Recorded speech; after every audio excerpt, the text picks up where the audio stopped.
السلام علیکم ناظرین، پروگرام ادب ادیب کے ساتھ آپ کا میزبان عبدالرحمن مومن حاضر ہے۔ ناظرین کرام، اردو زبان اب صرف دوآبے کی زبان نہیں رہی، یہ پاکستان، ہندوستان اور بر صغیر کی زبان نہیں رہی، بلکہ یہ دنیا بھر میں بولی اور سمجھی جاتی ہے۔ اور اس کی ایک بڑی وجہ وہ لوگ ہیں جو اسی دوآبے سے، اسی ہند اور پاکستان سے دنیا کے دیگر ممالک میں، دوسرے خطوں میں جا کر مقیم ہیں اور وہاں اپنی زبان کو بھولے نہیں ہیں۔ اپنی زبان سے انہوں نے اپنا تعلق برقرار رکھا ہے، نہ صرف تعلق برقرار رکھا ہے بلکہ اپنی زبان کی ترویج اور اشاعت کے لیے بھی کام کرتے ہیں۔ ہمارے جو شعراء ہوتے ہیں، ادیب ہوتے ہیں، یہ زبان کے سفیر ہوتے ہیں، اور کہیں بھی ہوں زبان ان کی وجہ سے آگے بڑھتی ہے، سفر کرتی ہے۔ آج ہم نے ایک ایسی شخصیت کو اپنے اسٹوڈیو میں دعوت دی ہے جو امریکہ میں مقیم ہیں اور زبان کی ادب کی خدمت کر رہی ہیں، شاعرہ ہیں، کافی عرصے سے شعر کہہ رہی ہیں اور پاکستان کے ادبی منظرنامے پر آپ کو جانا جاتا ہے۔ میری مراد ہیں حمیرہ گل تشنہ۔ آئیے آپ کی ملاقات کرواتے ہیں۔ السلام علیکم۔ وعلیکم السلام۔ کیسے مزاج ہیں؟ الحمدللہ، آپ سنائیں؟ بالکل ٹھیک۔ آج کل کیا مصروفیات ہیں؟ ہم ویسے عمومی طور پہ تو بچپن سے شروع کرتے ہیں گفتگو کہ بچپن کیسا گزرا، بچپن میں کیا کر رہی تھیں، لیکن میں آپ سے جاننا چاہوں گا کہ آج کل آپ کی کیا مصروفیات ہیں، خصوصی طور پہ ادب سے متعلق؟ آج کل تو ابھی جیسے کووڈ کی سچویشن ہے جی، تو اس میں آن لائن جو ہے وہ کافی ایکٹیویٹیز رہی ہیں اور اس سے کافی آسانی بھی رہی ہے، کیونکہ جو ہمارے یہاں امریکہ میں اسپیشلی یا کہیں پر بھی دنیا میں پروگرامز پر پابندی لگی ساری جگہوں پر، تو جی، اس میں آن لائن سب سے زیادہ کنوینئنٹ تھا، آسانی تھی۔ تو وہی سلسلہ یعنی کہ آن لائن بھی رہا، اور اب تھوڑا تھوڑا جو یہ کہ مشاعروں کا سلسلہ واپس سے ہمارا شروع ہو رہا ہے۔ آن لائن مشاعروں کے بارے میں آپ کی کیا رائے ہے؟ آن لائن مشاعرے ہم دیکھتے ہیں کہ بطور خاص جب سے یہ کووڈ آیا اور لوگ کوارنٹائن ہوئے یا قرنطینہ میں گئے، اس کے بعد اس کی بہتات ہو گئی اور ہم نے دیکھا کہ یہ آئے روز ہونے لگے۔ پہلے ایسا ہوتا تھا کہ اگر کسی ملک میں مشاعرہ ہوتا تھا تو اس میں شعراء کو مدعو کیا جاتا تھا، وہ جاتے تھے، بطور خاص لوگ اس کے لیے وقت نکال کر آتے تھے۔ آن لائن مشاعروں کا جو تجربہ رہا، آپ بہت سے مشاعروں میں شریک رہیں، کیسا رہا؟ اور اس میں آپ کیا سمجھتی ہیں جو سامعین ہیں وہ کیسے ہوتے ہیں، اس میں سنانے کا کیسا تجربہ ہوتا ہے؟ آن لائن مشاعرے، ہر چیز کے اچھائی اور برائی دونوں ہوتی ہے۔ آن لائن مشاعروں کے ساتھ بھی یہی سچویشن ہے کہ آسانی ہے اور بہت تیزی سے آپ کو جو ہے وہ پلیٹ فارم ملتا ہے، یعنی کہ بہت سارے شعراء ایسے ہوں گے جو بہت اچھا کہہ رہے ہیں لیکن ہمیں سالہ سال ان کو سننے کا موقع نہیں ملتا۔ مشاعروں میں داد دینا یا داد کا ہونا یہ کتنا ضروری ہے؟ سامعین کی طرف سے ہی ہو یا شعراء کی طرف سے ہو؟ یہ ایسے ہے جیسے گاڑی میں پیٹرول کا ہونا۔ بالکل، داد جب آپ دیکھیں، حوصلہ افزائی، داد جو ہے آپ اس کو اس طرح دیکھیں کہ یہ حوصلہ افزائی ہے۔ تو اگر صحیح۔ آپ ایک ہلکا بھی اگر شعر کہتے ہیں لیکن اس پر آپ کو جو ہے وہ داد ملتی ہے تو اگلی بار جو آپ کہیں گے نا وہ اس سے کہیں زیادہ بہتر ہوگا۔ صحیح، تو داد حوصلہ افزائی ہے اور حوصلہ افزائی ہوتی رہنی چاہیے۔ صحیح۔ پہلے ہم دیکھتے تھے یا سنتے ہیں، ہم نے تو وہ دور نہیں دیکھا کہ نشستیں ہوا کرتی تھیں کراچی شہر میں اور دیگر جو ہمارے اردو سے متعلق بڑے شہر ہیں وہاں، اور نشستوں میں اگر کوئی شاعر شعر سناتا تھا، مصرع بے وزن ہوتا تھا یا اس میں کوئی غلطی ہوتی تھی یا کوئی بھی ایسی بات ہوتی تھی جس پر گرفت ہونی چاہیے، جو بتائی جانی چاہیے، تو اساتذہ وہیں بتا دیا کرتے تھے۔ اب یہ ہمیں سلسلہ ماند ہوتا ہوا نظر آ رہا ہے اور ہم نہیں دیکھتے کہ کوئی استاد کسی کی اصلاح کرے، اور اصلاح کیا کرے، شاگرد یا جو سنانے والے ہیں نوجوان وہ بھی اس کو پسند نہیں کرتے۔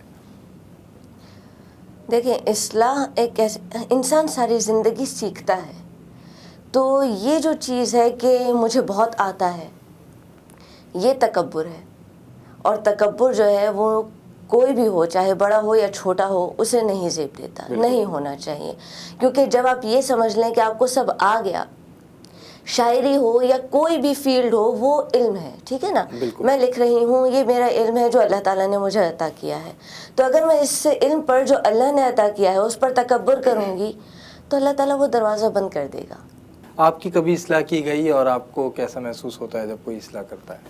میری سب سے زیادہ اصلاح میری والدہ کرتی ہیں اور بے انتہا کرتی ہیں۔ بے شمار دفعہ انہوں نے میرے اشعار کو جو ہے وہ ریجیکٹ کیا ہے کہ اس کو ایسے کہنا ہی نہیں ہے, اسی خیال کو تم بالکل نئے سرے سے کہو. ہم دیکھتے ہیں, سنتے بھی ہیں کہ اردو شاعری یا ہماری جو روایت ہے اس میں تنقید کی بہت اہمیت ہے. کوئی بھی شاعر ہو اس کے کلام پر تنقید ہوتی ہے. رسائل میں اگر کلام شائع ہوتا ہے تو اس میں لوگوں کے خطوط آتے ہیں, خطوط میں معلوم ہوتا ہے کہ کیسی غزل ہے, کیسا کلام ہے. پھر تنقیدی حلقے بھی ہوتے ہیں جس میں گفتگو ہو رہی ہوتی ہے کسی ادب پارے پر. تو کبھی آپ کا ایسا اتفاق ہوا کسی حلقے میں آپ نے اپنی غزل یا کوئی نثر پارہ پیش کیا ہو؟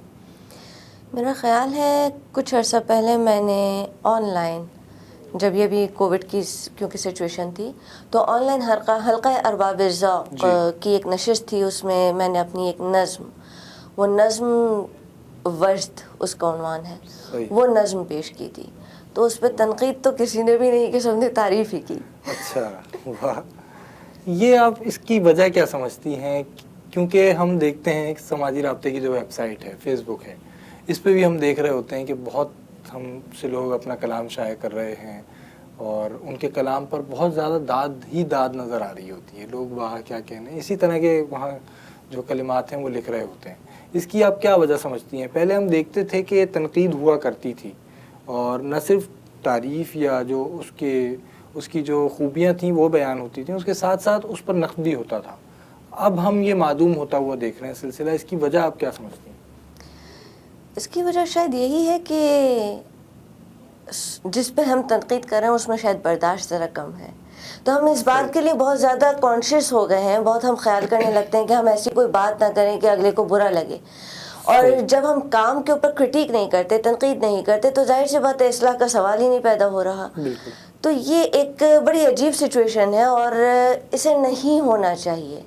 ہمیں تنقید کرنی چاہیے تنقید کے انداز میں, کیونکہ شاید ایک یہ بھی وجہ ہے کہ ہم تنقید جب کرنے لگتے ہیں تو ہم پرسنل ہو جاتے ہیں. بالکل ٹھیک ہے نا. میں اگر ایک نظم پیش کر رہی ہوں, آپ نظم کو کرٹیک کریں, بہت کریں, لیکن آپ اس میں پرسنل مجھے نہ, یعنی کہ میری پرسنالٹی کو انوالو نہ کریں. کیونکہ اگر ہم تنقید کریں, میں بہت ہارش اسٹرکٹلی کرٹیک کروں کسی کو, تو وہ مائنڈ بھی کر سکتا ہے, اسے برا بھی لگ سکتا ہے, میرے اس کے ساتھ تعلقات بھی خراب ہو سکتے ہیں. صحیح.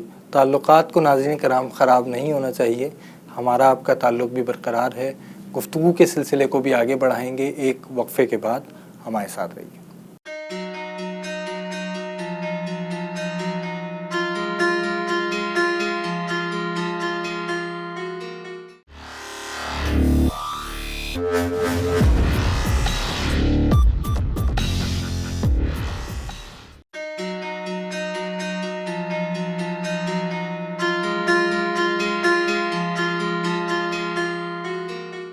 محترم ناظرین, پروگرام ادب ادیب میں وقفے کے بعد خوش آمدید. ہمارے ساتھ موجود ہیں نوجوان شاعرہ حمیرہ گل تشنہ.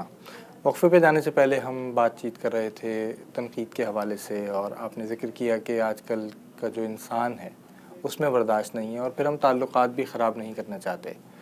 شاعری کے لیے یا ادب کے لیے سماج سے وابستہ ہونا, سماج سے جڑا رہنا کتنا ضروری ہے؟ آپ کا کیا خیال ہے؟ بہت ضروری ہے, کیونکہ جب آپ اپنے ارد گرد سے ہی نہیں جڑے ہوں گے تو آپ صرف اور صرف اپنے احساسات یا آپ کے اندر کا جو انتشار ہے وہی آپ قلم بند کریں گے. آپ نے ذکر کیا کہ آپ کی والدہ بھی ادب سے متعلق ہیں اور آپ کی خالہ بھی ادب سے متعلق ہیں. آپ نے شعر سے کب تعلق قائم کیا؟ شاعری کی طرف آپ کیسے آئیں؟ مجھے نہیں اندازہ کہ میں شاعری کی طرف آئی یا شاعری میری طرف آئی. واہ. کیونکہ بچپن سے یہ ایک سلسلہ تھا. میں شاید 6-7 سال کی تھی جب سے میں اپنے گانے خود کمپوز کر کے خود لکھ کے گاتی تھی. یہ میرے ساتھ ایک عجیب چیز تھی. تو والدہ نے جب یہ شروع میں نوٹ کیا کہ یہ ایک سلسلہ کہ ان کے کوئی لفظ نہیں, اس میں کچھ سوائے یہ کہ شاید ایک تک بندی یا الٹے سیدھے الفاظ کے علاوہ اس میں کچھ نہیں تھا ان گانوں میں. تو والدہ نے جب پوچھا یہ ہے کیا, یہ میرا گانا ہے, بڑے پراؤڈلی ان کو بتایا جاتا ہے کہ یہ میرا گانا ہے. تو اس وقت تو انہوں نے یعنی کہ اس چیز کو اپریشیٹ کیا, پسند کیا, اچھا تمہارا گانا ہے, اچھی بات ہے. اور وہاں سے یہ ایک سلسلہ مسلسل چلتا رہا. تو بچپن سے لکھنے کا سلسلہ ہے. بچپن میں میں نے کچھ نظمیں اور بچوں کی کچھ کہانیاں وغیرہ لکھیں جو اخبارات میں شائع بھی ہوئیں. تو وہ نظم میرے پاس اس وقت ایک گڑیا تھی, تو وہ اسی گڑیا کے لیے ایک نظم کہی تھی، اور اس کی کچھ لائنیں مجھے جو یاد ہیں وہ یہ ہیں کہ میری گڑیا بھولی بھالی، نیلی نیلی آنکھوں والی، گولڈن گولڈن بال ہیں اس کے، کان میں ہے سونے کی بالی. تو اس طرح سے وہ اب وہ ایک بچکانی ہے کہ 6-7 سال کی ایج کی جو ذہن تھا، یا اس وقت جو میں کہہ سکتی تھی، میں نے کہا. اور پورا اپنا اظہار ہے، اپنی گڑیا کے بارے میں بتایا جا رہا ہے. ابھی آپ نے ذکر کیا کہ بچوں کے لیے بھی آپ نے ابتدا میں لکھا، اور جو نظمیں تھیں وہ بچوں کے لیے لکھی گئی نظمیں تھیں.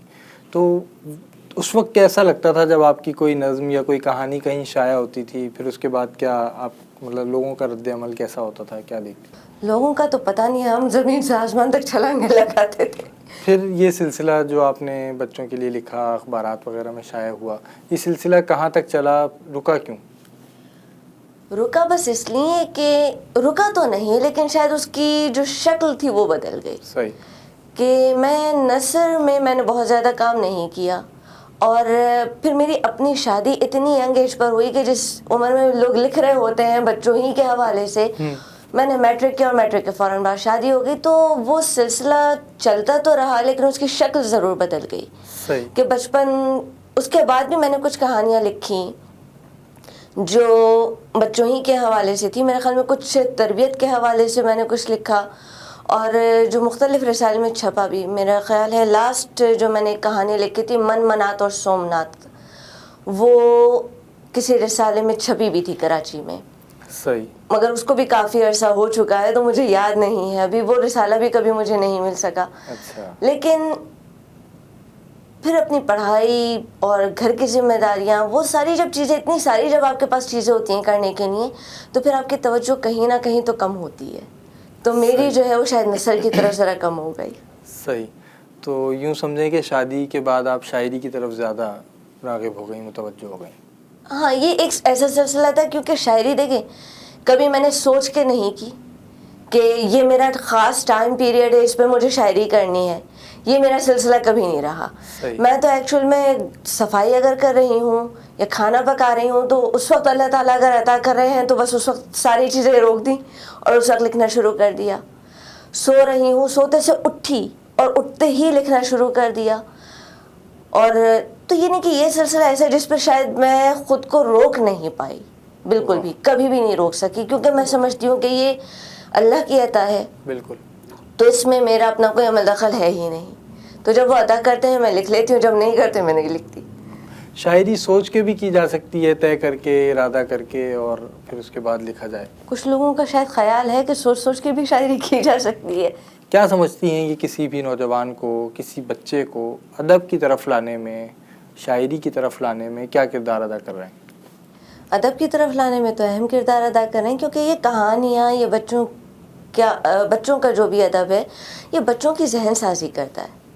تو ڈیفینیٹلی جب ہمارے بچے اچھا پڑھیں گے تبھی کہیں جا کر اچھا لکھیں گے. ہر کوئی رائٹر نہیں ہے. بالکل. ہر کوئی شاعر نہیں ہے، اور نہ ہی ہر کوئی رائٹر اور شاعر بن سکتا ہے. بالکل صحیح. آپ کا کیا خیال ہے جو ہم آج کل دیکھتے ہیں، ہمارے وہ ادیب جو غزل کہتے ہیں یا دیگر اصناف میں کام کر رہے ہیں، جن کو یوں کہا جائے بڑوں کا ادب تخلیق کر رہے ہیں، بچوں کے ادب کی طرف ان کی اتنی توجہ نہیں ہوتی. آپ کیا اس کی وجہ کیا سمجھتی ہیں، اور آپ کیا سمجھتی ہیں بچوں کے ادب کی جو اہمیت ہے وہ کتنی ہے، ان کو کتنی توجہ دینی چاہیے؟ میں جانتی ہوں کہ آپ جو ہیں وہ اس پر کام کر رہے ہیں، اور بہت مستقل مزاجی سے اس پر کام کر رہے ہیں، جو کہ امیزنگ ہے. آپ کو ایکچولی میں سلام ہے، سلوٹ ہے. بہت شکریہ. ہم تو کوشش کرتے ہیں کہ یہ سلسلہ چلتا رہے، اور بچوں کا ادب ظاہر ہے کہ اس کی ایک اہمیت ہے، اور خاص طور پہ ان لوگوں کو بھی میں سمجھتا ہوں کہ لکھنا چاہیے جو ادب عالیہ جس کو ہم کہتے ہیں اس سے متعلق ہیں. آپ کی اس میں کیا رائے ہے، اور کیا سمجھتی ہیں کہ وہ لکھتے کیوں نہیں ہیں بچوں کے لیے؟ کیونکہ بچوں کا ادب لکھنا بہت مشکل ہے. میں اپنے ذہن سے اس وقت جو بھی لکھ رہی ہوں وہ میری ایج کے حساب سے ہے. صحیح. بچے کے لیے لکھنا بچے کی عمر میں جا کر سوچنے کا عمل ہے. پہلے تو یہ کہ مجھے، اگر میں 10-12 سال کے بچے کے لیے لکھ رہی ہوں تو سب سے پہلے مجھے 10-12 سال کے بچے کے حساب سے سوچنا ہے کہ اس کے مسائل کیا ہیں، وہ کس طرح سوچتا ہے، وہ زمانے کو کس طرح دیکھتا ہے. اس کے بعد کہیں جا کر کے میں اس کے حوالے سے لکھ سکوں گی، کہ پھر میں اس کے لیے لکھ سکوں کہ وہ اس کو پڑھ سکے. ادروائز تو یہ کہ میرے لیے میری ایج کے حساب سے لکھنا آسان ہے، تو شاید یہی وجہ ہے کہ بچوں کے ادب پر کام کم ہو رہا ہے ہمارے یہاں. لیکن یہ ایک بہت اہم کام ہے جسے ہونا چاہیے اور بہت زیادہ ہونا چاہیے، کیونکہ ہمارے بچے ہی ہمارے آنے والا مستقبل ہیں. بالکل. تو ہمارے اگر بچوں کے آج ہم جو ہے وہ ان کے حوالے سے کام کریں گے، ان کی تربیت پہ کام ہوگا، ان کے ذہن پہ کام کیا جائے گا، تبھی وہ آگے چل کر جو ہے وہ کچھ اچھا اور کچھ نمایاں کام کر سکیں گے. صحیح. بچوں کے لیے آپ نے جو نظمیں لکھی ہیں اس میں سے کوئی نظم آپ کو یاد ہے؟ مجھے ایکچولی بالکل نہیں یاد ہے. میں نے بچوں کے حوالے سے نظم تو کم اور میں نے کہانیاں زیادہ لکھی. میرا خیال ہے کوئی ایک آدھ تھی، مین ہول کا ڈھکن، کچھ اس طرح سے اس کا عنوان تھا. کچھ تربیت کے حوالے سے تھا کہ اسلام اور تربیت، شاید یہ گھر اور کچھ گھریلو تربیت کہ وہ کتنا اہم کردار ادا کرتی ہے بچیوں کے حوالے سے خاص کر. صحیح.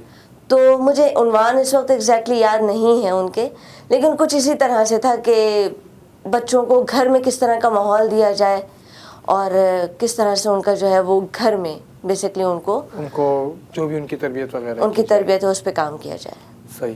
ناظرین کرام، حمیرہ گل تشنہ صاحبہ ہمارے ساتھ موجود ہیں، ان سے گفتگو ہو رہی ہے اور ابھی تک ہم ان سے شاعری نہیں سن سکے ہیں.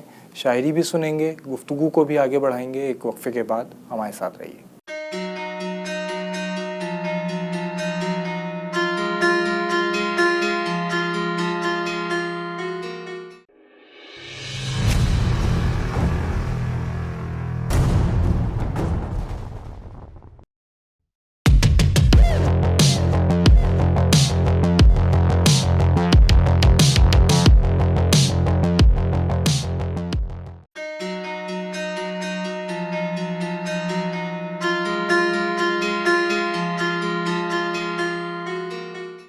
محترم ناظرین، پروگرام ادب ادیب میں وقفے کے بعد خوش آمدید.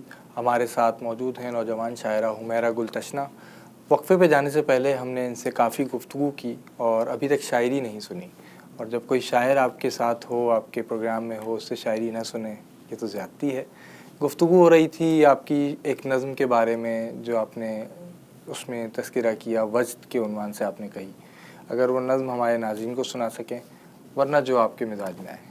نہیں، میں وہ نظم آپ کہتے ہیں تو میں وہی نظم سنا دیتی ہوں. یہ نظم جو ہے وہ تھوڑی تصوف کے اس میں کہی گئی ہے. صحیح. زندگی گھومتی چکراتی ہے، بل کھاتی ہے. واہ. زندگی گھومتی چکراتی ہے، بل کھاتی ہے، اور پھر وجد کے نقطے پہ ٹھہر جاتی ہے. واہ. دائرے چار طرف رقص کنا رہتے ہیں. واہ. دل آوارہ ٹھہر جائے جہاں ذات رکے. واہ. رقص کے دن پہ چڑھی گردش حالات کی دھوپ. رقص بے خود میں میرا شوق جنوں شامل ہے. واہ. جھومتا ناچتا رہتا ہے زمانہ سارا. تتلیاں مور پرندے تو کہیں آب رواں. شمع کی آنکھ سے بہتے ہیں مسلسل آنسو، اور شعلے کی لپک پر کہیں مہکے روٹی. واہ. تیز کرنوں سے کسی کوہ کی پگھلے چاندی. واہ. دھوپ اور چھاؤں میں لپٹے ہوئے چاروں موسم. واہ. ایک تماشا ہے کہ ظاہر ہے نظر کے آگے. دھوپ کے رنگ کو لازم ہے سیاہی شب کی، اور سیاہی تو نہیں بھید سے خالی تشنا. واہ. لیکن اس بھید کو پانے کی کہاں کوشش کی. ایک لمحے میں اسی بھید کی لو شامل ہے، اور وہی وصل کا لمحہ تو میرا حاصل ہے. آنکھ سوتی ہے تو باطن کو جگا دیتے ہو. تم پلاتے ہو مگر پیاس بڑھا دیتے ہو. واہ. اور تشنا جو کبھی وجد میں اللہ لکھے، تم اسی وجد کے نقطے کو مٹا دیتے ہو. واہ. وجد کے نقطے پہ یہ رقص جہاں رکتا ہے. واہ. وجد کا نقطہ مٹا دو تو وحد بچتا ہے. واہ. کیا کہنے. بہت خوب. ماشاء بہت خوب. ہم دیکھتے ہیں کہ جب کوئی شاعر شعر کہنے کا آغاز کرتا ہے تو سب سے پہلے غزل کی صنف کا رخ کرتا ہے، غزل کی صنف اختیار کرتا ہے. آپ کے ساتھ کیا معاملہ رہا؟ میرا خیال ہے کہ میں نے نظم پہلے کہی ہے، اور غزل مجھے خود بہت پسند ہے، لہٰذا میں غزل بھی کہتی ہوں. اور یہ دونوں ہی سلسلے ہیں. اس کو میں یہ نہیں کہہ سکتی کہ صرف میں غزل کی شاعرہ ہوں یا یہ کہ نظم کی شاعرہ ہوں. میں دونوں اصناف میں کہتی ہوں اور مجھے دونوں بڑی پسند ہے اور بہت محبوب ہے. صحیح. اظہار کے لیے کون سی صنف زیادہ موزوں لگی کہ آپ کی بات کس میں زیادہ بہتر انداز میں لوگوں تک پہنچتی ہے؟ نظم. یہ کام آپ کا نظم میں ہوتا ہے کیونکہ نظم آپ کی ایک ہی ٹاپک کے اوپر ہوتی ہے اور آپ اس کو مکمل طور پر جو ہے وہ تفصیل سے لے کر آتے ہیں. ناصر کاظمی صاحب کا ایک شعر یاد آ گیا کہ کہتے ہیں غزل قافیہ پیمائی ہے ناصر، یہ قافیہ پیمائی ذرا کر کے تو دیکھو. ایگزیکٹلی. تو بالکل ایسا ہی ہے کہ بعض اوقات ایسا لگ رہا ہوتا ہے کہ بہت آسان ہے لیکن وہ غزل ہوتی ہی نہیں ہے جو آپ کہہ رہے ہوتے ہیں. بالکل. ایک صنف ہے جو ہم پچھلی صدی کے اواخر میں 80 کی دہائی میں باقاعدہ سامنے آئی اور جس پر بات ہونے لگی. آج بھی ہم دیکھتے ہیں کہ جو نئی نسل کے شعراء ہیں اس پہ کام کر رہے ہیں، لکھ رہے ہیں. نثری نظم، آپ کا اس کے بارے میں کیا خیال ہے؟ نثری نظم کی طرف کبھی دھیان گیا اور نہیں گیا تو کیوں نہیں گیا؟ میرا دھیان نثری نظم کی طرف نہیں گیا. اگر میں نے کبھی کچھ لکھا اور اس کو، جیسے کہ میری والدہ خود شاعرہ ہیں تو وہ بہت تیزی سے پک کرتی ہیں، انہوں نے کبھی کہا کہ اس کو تم نثری نظم کے طور پر اگر کہو تو زیادہ اچھا کہو گی. اگر ایسی کوئی بات ہوئی تو ہوئی، ورنہ میں نے کبھی بھی ذاتی طور پر جیسے نثری نظم نہیں کہی. اور اس طرف شاید ذہن کبھی یوں نہیں گیا کیونکہ میں نثر سے تھوڑا سا جو ہے وہ کٹی رہی. جو تعلیم بھی میری رہی وہ صحافت کی رہی. تو یہ کہ آپ کا لکھنے کا جو پیٹرن ہوتا ہے وہ بالکل مختلف ہوتا ہے صحافت کے طور پر. بالکل. میڈیا سے تعلق رہا تو ذہن اس طرف ذرا کم ہی رہا. شاعری البتہ یہ کے ساتھ میرے چلتی رہی. صحیح. اور نثری نظم آپ پڑھتی ہیں تو کیسا محسوس ہوتا ہے؟ کیونکہ اس کے بارے میں بہت سے لوگوں کا خیال ہے کہ شاعری ہی نہیں، جیسے ابھی آپ نے ذکر کیا کہ نثر کی طرف میری توجہ نہیں ہے. تو نثر تو شاعری نہیں ہے نا. نثر آپ یعنی کہ اس کو ریگولر لکھاری کے اس میں تو لے کر آ سکتے ہیں، دیکھ سکتے ہیں، لیکن نثری نظم یعنی کہ نظم بھی ہے اور نثر بھی ہے، یہ بہت ایکسٹریم کامبینیشن ہے. دونوں بہت یعنی کہ اپنے اپنے طور پر بہت مضبوط چیزیں ہیں. بالکل. تو آپ اس کو جب کمبائن کرتے ہیں تو میرا خیال ہے کہ شاید وہ اتنے پاورفل نہیں رہتی. یہ میرا ذاتی خیال ہے. صحیح. کہ آپ ایک نظم کہیں، جو نظم آپ جس عنوان کے تحت اس کو مکمل طور پر بھرپور طریقے سے کہیں گے، نثر جو ہے وہ بالکل ایک علیحدہ صنف ہے لکھنے کی. صحیح. تو یہ بالکل یہ کہ دو علیحدہ چیزیں ہیں جن کو آپ اکٹھا کر رہے ہیں، تو شاید وہ اتنی طاقتور نہیں ہے اور شاید یہی وجہ ہے کہ اس کو اتنا ایکسیپٹ نہیں کیا جا رہا. صحافت اور ادب کا کیا تعلق ہے؟ صحافت اور ادب کا گہرا تعلق ہے. لکھنے ہی کی یعنی کہ مختلف زاویے ہیں، لکھتے ہی ہیں ہم. اور لیکن صحافت سے اگر میں یہ کہوں کہ میرا تعلق صحافت نے جو ہے وہ ادب سے اور مضبوط کیا ہے تو کچھ غلط نہیں ہوگا. صحیح. کیونکہ مجھے محسوس یہ ہوتا ہے کہ صحافت بطور صحافی معاشرے پر ارد گرد ہونے والے جو بھی یعنی کہ ہمارے ارد گرد ہو رہا ہے، اب چاہے وہ اچھا ہو یا برا ہو، تو بطور صحافی ہم اس پہ بہت گہری نظر رکھتے ہیں. واہ. بالکل. صحافتی شاعری بھی ایک ہم نے سنا ہے کہ ایک اصطلاح ہے، صحافتی شاعری ہے. یہ اس کا اس شاعری سے تعلق نہیں ہے جو خالصتاً شاعری ہوا کرتی ہے. صحافتی شاعری کے بارے میں آپ کی کیا رائے ہے کہ ہم دیکھتے ہیں کہ یہی جو حالات ہیں، واقعات ہیں، ان کو جو نظم کر دیا جاتا ہے؟ دیکھیں، حالات اور واقعات پر جو لکھ رہا ہے، جو لکھاری ہے، قلم جو ہے وہ آپ کی طاقت ہے. اب آپ اس طاقت کو کیسے استعمال کر رہے ہیں؟ آپ شاعری کر رہے ہیں اور صرف اپنے احساسات، جو آپ کے ذاتی احساسات ہیں، آپ ان کو قلم بند کر رہے ہیں. وہ ایک علیحدہ طرح کا طرز یعنی کہ لکھنا ہے آپ کا. اور صحافتی شاعری جو ہے تو پھر میں نے کہا نا کہ وہ آپ خالی اپنے بارے میں نہیں لکھ رہے، آپ دوسروں کے یعنی کہ جو آپ کی عوام ہے آپ اس کے حوالے سے لکھ رہے ہیں. اور ہمارے یہ بہت ضروری ہے. کیوں نہیں لکھا جائے؟ ہم یعنی کہ جو جیسے لکھ رہا ہے، جس طریقے سے وہ لکھ سکتا ہے وہ ویسے لکھ رہا ہے. صحیح. میں نے سنا ہے آپ سے، جو ابھی ہم گفتگو کر رہے تھے وقفے میں تھے، تو صحافت سے متعلق آپ نے کوئی نظم بھی کہی ہے؟ صحافت سے متعلق یا اس موضوع پر اس آئیڈیا کو لیتے ہوئے میں نے ایک نظم، میری یہ جاری نظم ہے. صحیح. اور ابھی یہ نظم مکمل نہیں ہوئی. اس نظم کا تھوڑا سا مختلف پیٹرن ہے کہ اس کے ہر حصے میں مختلف موضوعات کو جو ہے وہ قلم بند کرنے کی میں نے کوشش کی ہے. تو اس کے میں ایک آدھ حصہ آپ کے ساتھ شیئر کرتی ہوں. اس کا عنوان ہے قلم زنجیر ہے میرا. صحیح بتاؤ.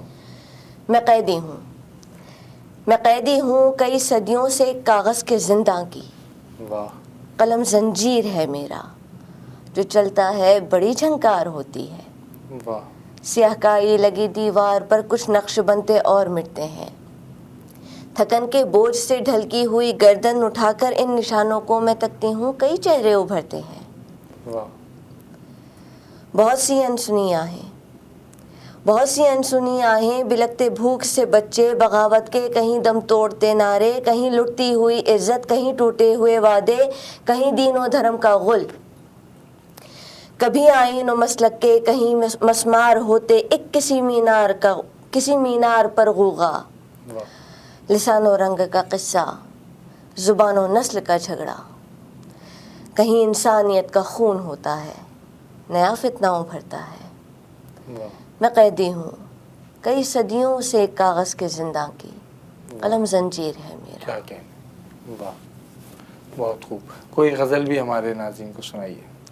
میں بالکل ایک غزل جو میری بہت پسند کی گئی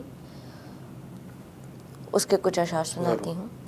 میں اکثر دل کی بیجا خواہشوں کی زد میں رہتی ہوں. میں اکثر دل کی بیجا خواہشوں کی زد میں رہتی ہوں، مگر میں خاندانی ہوں سو اپنی حد میں رہتی ہوں. واہ کیا کہنے. مگر میں خاندانی ہوں سو اپنی حد میں رہتی ہوں. میرے اطراف میں جو لوگ ہیں سب مجھ سے کہتے ہیں. واہ. میرے اطراف میں جو لوگ ہیں سب مجھ سے کہتے ہیں میں قدآور بہت ہوں پھر بھی اپنے قد میں رہتی ہوں. واہ کیا کہنے.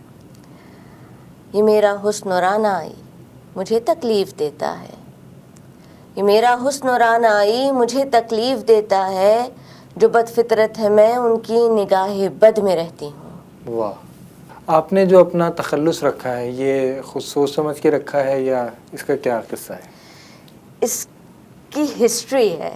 اس کی ہسٹری یہ ہے کہ میں نے جیسے ذکر کیا ہے کہ میری والدہ شاعرہ ہیں، میری خالہ شاعر ہیں، میرے نانا بھی شاعر تھے اور گمنام شاعر تھے، لیکن ادب سے بے انتہا محبت تھی اور کبھی کبھی شعر بھی کہتے تھے. تو وہ جب شعر کہتے تھے تو وہ اپنا تخلص تشنا رکھتے تھے.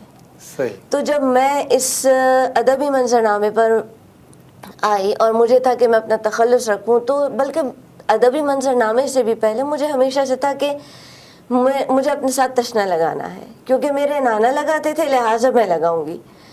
میں نے اپنے نانا کو کبھی دیکھا نہیں، ان سے کبھی میری یعنی کہ پیدائش سے پہلے ہی ان کا انتقال ہو چکا تھا.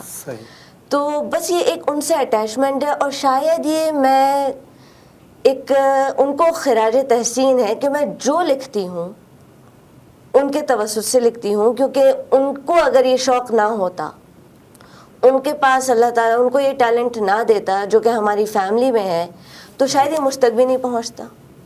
تو میں جو لکھتی ہوں میں ایکچولی میں ان کو خراج پیش کرتی ہوں کہ یہ ان کے لیے ہے. صحیح. وقت گزرنے کا احساس نہیں ہوا، بالکل اندازہ نہیں ہوا. ہم پروگرام کے بالکل آخری لمحات میں داخل ہو چکے ہیں. میں چاہوں گا کوئی پیغام ہمارے ناظرین کو دیجیے. 2 پیغام. سب سے پہلے تو یہ کہ اپنے بڑوں کی، اپنے سینئرز کی، خاص کر کے ینگ لکھنے والے جو بھی ہیں، اپنے بڑوں کی، اپنے سینئرز کی رسپیکٹ کریں، کیونکہ ہم انہی سے سیکھتے ہیں. لہٰذا یہ ان کا حق ہے کہ ان کی رسپیکٹ کی جائے. اور دوسری بات یہ کہ زندگی کا سفر ہے، بڑا مختصر سفر ہے، اس میں جو بھی ہیں ان کے ساتھ چلیں. ان کے اگر دوست بن کے ان کے راہی نہیں بن سکتے آپ زندگی کے سفر میں، تو ان کے راستے کا کانٹا اور کنکر بھی نہ بنے. پازیٹیو رہیں اور خوش رہیں، جینے دیں، جییں اور جینے دیں. بہت شکریہ آپ کا کہ آپ تشریف لائیں. ناظرین کرام، خوش رہیں، خوش رکھیں. بہت سیدھی سی بات ہے جو حمیرہ گل تشنہ صاحبہ نے آپ کے سامنے کی. آپ نے ان کی گفتگو سنی، ان کی شاعری سنی، اور یقیناً آپ کو ان کی شاعری میں، ان کی گفتگو میں اردو شاعری کا جو آج کا منظرنامہ ہے وہ بھی نظر آیا ہوگا. ہم آئندہ بھی آپ کو ایسی ہی ادبی شخصیات سے ملواتے رہیں گے، اس امید اور دعا کے ساتھ کہ ادب اور ادیب ترقی کرتے رہیں. آپ کا میزبان عبدالرحمن مومن اجازت چاہتا ہے. اللہ حافظ.